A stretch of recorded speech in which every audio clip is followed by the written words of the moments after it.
7 of the Roads Board Act, 87 amending Section 28 of the Unclaimed Assets Act, Section 88 and 89 repealing Section 29 of the Statutory Instruments Act are unconstitutional, null and void. Do you recall the Swahili adage that says siku ya nyani kufa miti yote huteleza? It appears that no matter the strides President Ruto attempts to make, he often finds himself moving backward rather than forward. In case you are unaware, the court has just nullified his housing levy, which was imposed on salaried Kenyans through the finance bill.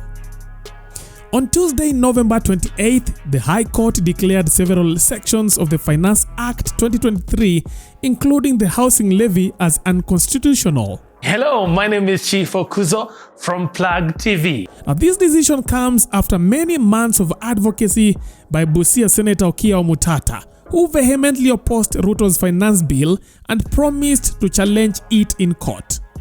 Na nimeangalia finance bill, na finance bill inafuruga katiba kwa vipengele kama 6. Na mimi nakuomba waheshimu katiba, wazitoe, kwa sababu asipozitoa tunaenda kukabiliana kotini. There is nothing to complain about, but there is everything to fight for. But let us avoid that fight. Let people not fool you here. Let people not deceive you. There are issues in that katiba where even the Supreme Court has pronounced itself that need to be honored.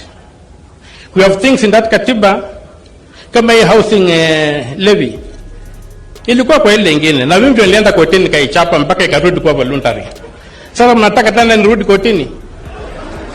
Wala rais, tafadhali turahisishe, tunataka kuunga mkono. Mimi na kuunga mkono, nataka utawale kila nchi ya Kenya, because if you succeed, and I always pray for you when I wake up in the morning, among the intercessions I make, I pray for you as the President of Kenya to succeed, because if you succeed, Kenya is better off for everybody. But Your Excellency, if you fail, we all fail. So I pray for you, I pray for the Pope, and I pray for religious leaders in my intercessions. So please, I plead with you. I've already prepared a petition to go to court.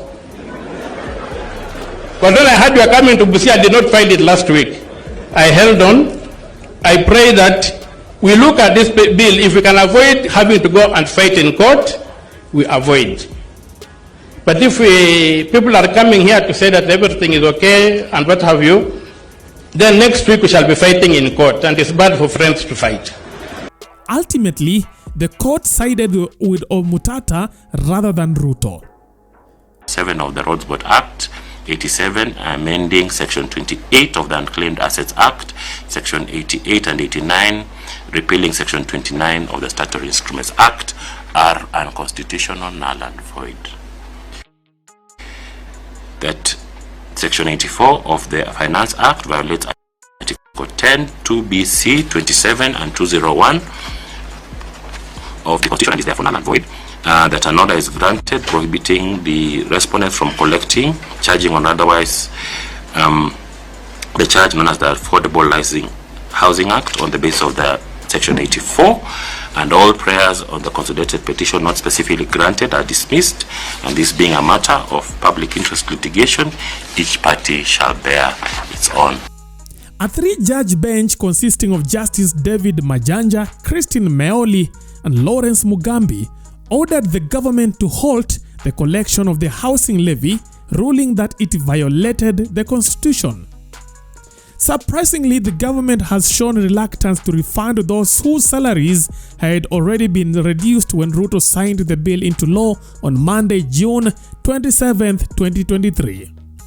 State attorneys have even sought an order from the High Court to prevent Kenyans from demanding housing levy refunds. Now, you might be wondering what other components were included in the finance bill and whether it truly benefited Kenyans as Ruto had promised, or it was merely a means to gather extra revenue to finance government expenditure. In addition to the housing levy, there were other new taxes introduced by Ruto through the finance bill, which included number 1, advance tax. Now, this tax was imposed on commercial vehicles such as vans, trucks, prime movers, trailers, and lorries before they could be licensed to operate. The Finance Act set the charges at either 2,500 Kenya shillings per ton of load capacity per year or 5,000 Kenyan shillings per year, depending on which rate was higher. Number 2, residential rental income of 7.5%. Landlords were subject to a 7.5% charge on the gross rental receipts collected from tenants. Now, this rate was reduced from 10% following protests from landlords and other Kenyans who argued that it would lead to higher rent charges. Number 3, tax on income for non-residents. Foreigners with businesses established in Kenya were required to pay tax on income sent overseas to their home countries. Now, the tax calculation considered factors such as net assets at the beginning of the year, net profit for the year of income, and tax payable on the chargeable income, and net assets at the end of the year. From the aforementioned taxes, the housing levy proved to be the most contentious and led to animosity between Kenyans and Ruto himself. The housing levy has backfired on Ruto considerably, with credit given to Busia Senator Okiya Omtatah for demonstrating that Ruto's administration is not above the law and that the government must adhere to the Kenyan constitution.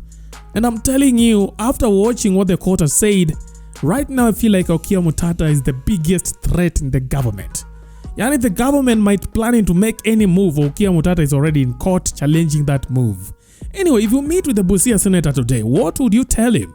Leave your thoughts in our comment section. Right now on Twitter, many are calling him the current Messiah, the Kenya's Messiah, because he has saved many Kenyans from the jaws of the tax regime.